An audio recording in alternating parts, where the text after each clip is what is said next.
अच्छा, अब अगर पहली पार्ट बिल्कुल, if the labour has been normal the first sign of second stage is likely to be an urge to push experience by the mother, मतलब उसको urge होगी कि भैया पुश करना है। Full dilatation of the cervix should be confirmed by vaginal examination if the head is not visible. The women will get an expulsive reflex with each contraction and will generally take a deep breath, Valsalva जैसे करते हैं। Women will be guided by their own urge to push, however their midwife has an important role to play.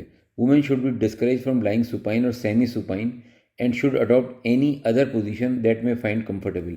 Lying in the left lateral position, squatting and all fours are particularly effective options. Maternal and fetal surveillance intensifies in the second stage as described previously. The development of fetal acidemia यानी कि fetal acidosis may accelerate and maternal exhaustion ketosis increases in line with the duration of active pushing. जितनी pushing होगी उतनी female जो है थक जाएगी. Use of regional analgesia epidural spinal may interfere with the normal urge to push, and second stage is more often diagnosed on routine scheduled vaginal examination.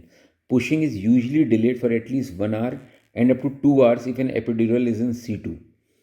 एपिड्यूल में क्या करते हैं बेटे, स्पाइन के अंदर वो लगा देते हैं और उसे छोड़ देते हैं वहीं पे, उसमें ड्रग पुश करते रहते हैं. However in all cases the baby should be delivered with in 4 hours of reaching full dilatation.